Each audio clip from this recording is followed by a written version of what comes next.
Bonsoir tout le monde, donc j'espère que vous allez bien. Moi, j'ai pas entendu en détail, mais en ce moment, je vais pas très bien. C'est justement pour ça que j'avais envie de vous faire une vidéo parce que je me suis dit, voilà, j'ai regardé pas mal de vidéos sur comment faire pour surmonter un coup de blues, être moins déprimé, y voir un peu plus de manière positive, etc. Donc j'ai regroupé des conseils. Honnêtement, il y a des conseils que j'ai vus dans les vidéos qui m'ont bien inspiré, que je mets en pratique, mais j'ai me suis plus inspirée de ce que moi je fais en ce moment pour aller mieux. Alors ça dépend, voilà, je vous impose rien, mais je vous conseille en tout cas d'essayer de rester positif, même si ça semble impossible. Alors, mon premier conseil à faire quand on va pas bien, mais pas forcément quand on est stressé, mais plus quand il y a une situation voilà, qui vous rend triste et que vous avez envie de combattre cette tristesse que vous avez en vous, c'est de prendre un temps pour soi, en particulier pour écouter de la musique. Alors je sais que moi, j'ai fait des playlists de chansons qui me font un peu penser, voilà, qui me ressourcent un peu quand je vais pas bien. Souvent bah, il y a des paroles qui sont inspirantes ou voilà, on se reconnaît parfaitement dans les paroles d'une chanson. Moi ça m'arrive mais tout le temps. Ou alors il peut y avoir une mélodie qui va nous apaiser et peut-être voilà, un clip qui va un peu nous rappeler notre situation et justement permettre de nous ressourcer, de un peu nous recentrer, voilà, se prendre un temps pour soi. Voilà, éventuellement on peut voir des reportages sur des gens qui ont vécu des choses un peu similaires, voilà, juste pour en fait, voilà, trouver quelque chose dans lequel se refléter avec des grosses guillemets. Et au moins, voilà, on va pouvoir un peu se purifier sans vouloir en faire trop. Et, et au moins, ça nous permettra un petit peu de vous recentrer. Le deuxième conseil, c'est d'écrire ce qui va pas bien. Donc ça peut être sur votre journal intime, votre bullet journal, si vous voulez, ça peut être toujours aider, ça peut être sur un bloc-notes, sur votre téléphone, votre ordinateur, ça peut être dans un cahier quelconque. Après, voilà, si vous aimez pas écrire ou voilà, vous pouvez pas écrire, vous n'êtes pas obligé de le faire, mais je pense que ça peut être une bonne idée que d'écrire voilà, tout ce que vous ressentez, tout simplement parce que quand il y a une situation qui va pas bien. Souvent, on est plein de confusion. À la fois, on est triste à cause de ce qui arrive, à la fois, on est en colère parce qu'on peut rien faire, on se sent impuissant, mais à la fois, on a aussi une envie d'aller de l'avant, une envie de faire des choses pour se réfugier. Donc, du coup, c'est très confus. Donc, essayez d'écrire. Voilà, désolée hein, pour le bruit derrière blanc, c'est que. Essayez d'écrire voilà, tout ce que vous ressentez et de bah, de tout écrire pour que justement les choses sortent et que vous puissiez y voir plus clairement et ainsi mieux comprendre votre situation. Le troisième conseil, c'est de se confier, c'est-à-dire que voilà, s'il y a quelque chose qui vous tracasse, bah, tout simplement poser la question à quelqu'un, surtout si vous-même vous n'avez pas les réponses, bah, trouver quelqu'un à qui se confier. Donc voilà, ça peut sincèrement être n'importe qui. Mais parler, ça peut être un enseignant avec qui vous entendez bien, ça peut être vos amis, vos parents, voilà, ça peut être quelqu'un d'autre dans votre famille, ça peut... Voilà, si vous faites une activité extrascolaire, ça peut être quelqu'un, voilà, un prof, un animateur, voilà, ça peut être un adulte de votre établissement, ça peut être... Voilà, ça peut... si vous avez la chance d'être en contact avec des gens que vous admirez beaucoup, bah, ça peut être n'importe qui, mais trouvez voilà, quelqu'un qui vous pourrait dire ce qui vous arrive et il va sûrement pouvoir vous répondre. Donc mon quatrième conseil, c'est complémentaire au troisième conseil, mais c'est de ne pas se confier à n'importe qui. Par exemple, quelqu'un que vous connaissez pas bien ou quelqu'un qui va pas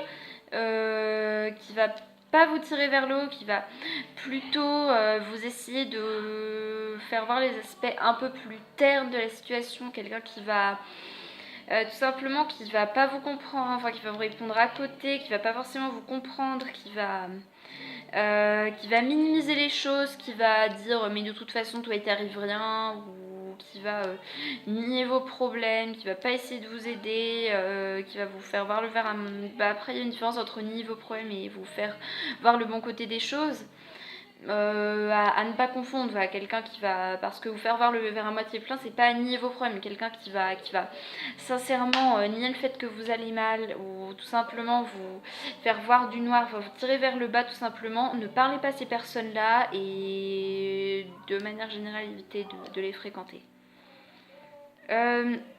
Mon cinquième problème, c'est de définir quel genre de problème vous avez. Il peut y avoir des petits problèmes du quotidien, genre je sais pas, j'ai du mal à m'endormir, ou je perds souvent mes papiers, ou des... Ou ouais, je sais pas, j'ai voilà, des problèmes qui sont des broutilles, voilà, des petits broutilles du quotidien. Donc là, pour ça, on peut le régler assez facilement, mais vous pouvez toujours compter sur quelqu'un. C'est important d'avoir quelqu'un sur qui compter. Après, les problèmes un peu plus graves, plus intermédiaires, mais qui ne sont pas graves, mais plus sérieux.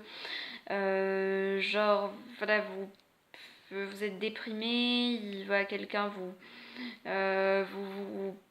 mène la vie dure, vous êtes constamment angoissé, il va essayer de compter sur les gens également. Et après, il peut y avoir voilà, des choses qui sont beaucoup plus graves, voilà, une maladie, voilà, la violence urbaine, voilà,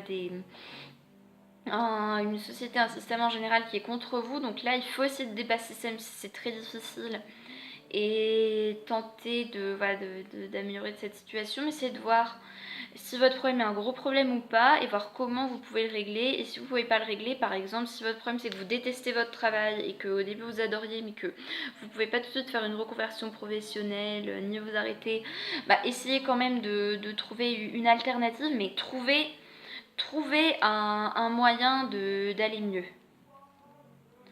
Donc mon sixième conseil, c'est de se rappeler ce qui vous rend heureux, pour essayer de voir le verre à moitié plein. Alors déjà, essayez de tirer les avantages de votre situation, vous dire, je sais pas, par exemple,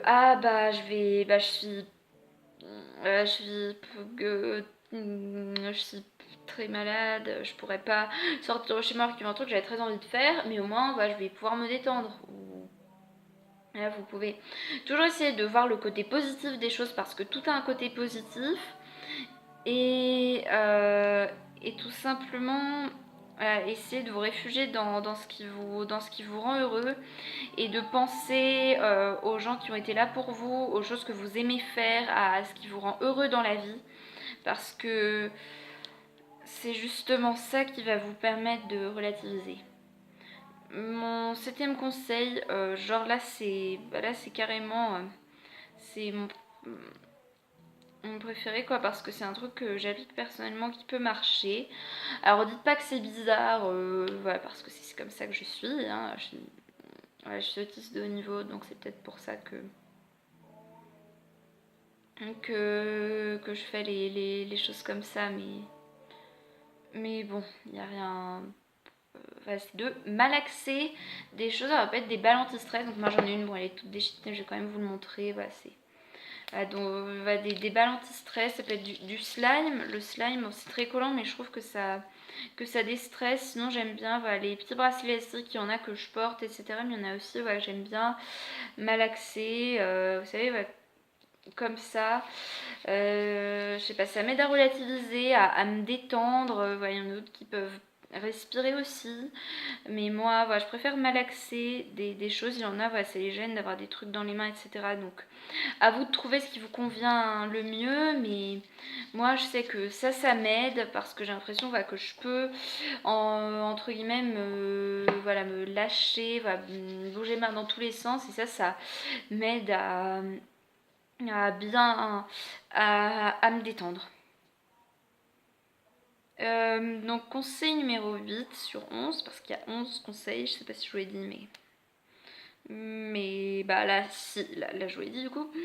Alors c'est de ne pas délaisser ses responsabilités, c'est-à-dire que, à moins que ce soit un problème extrêmement grave, Si vous avez un examen à passer, genre bac, brevet, partiel, concours ou voilà, entretien ou un d'embauche ou n'importe quoi, faites-le quand même, ne reportez pas, voilà, ne passez pas à la session suivante à cause de vos problèmes.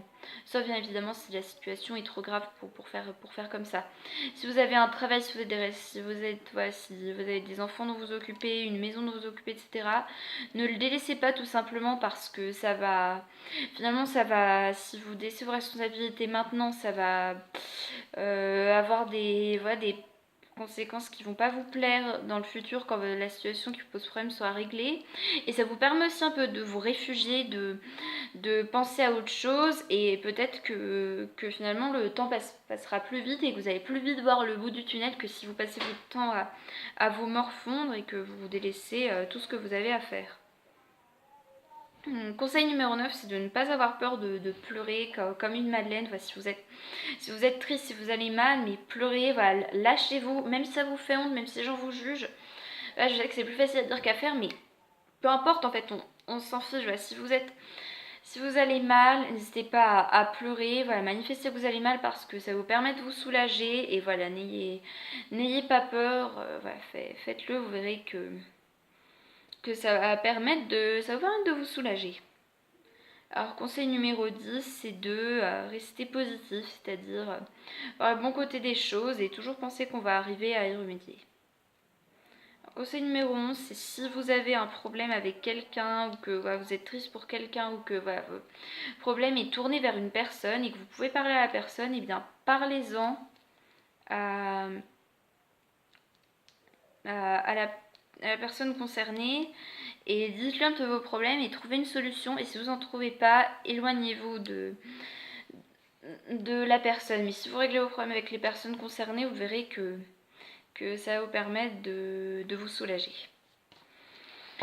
Bon, j'espère que ces conseils vous ont plu. Voilà, c'est des conseils qui m'aident moi. J'espère que ce sera pareil pour vous. N'hésitez pas à me dire dans les commentaires si ça vous a aidé, si vous avez d'autres conseils. Voilà, tout le monde peut en prendre, moi également. Donc, n'hésitez pas aussi à voir d'autres vidéos avec ce type de conseils si vous traversez une phase difficile. Et voilà, soyez positif, voyez le verre à moitié plein et je vous assure que tout finit toujours par s'arranger. Et, ah oui, et mettez un j'aime à ma vidéo, qui sait, peut-être que ça vous aidera à voir le verre à moitié plein. Moi en tout cas, ça m'aidera. Et vous aussi.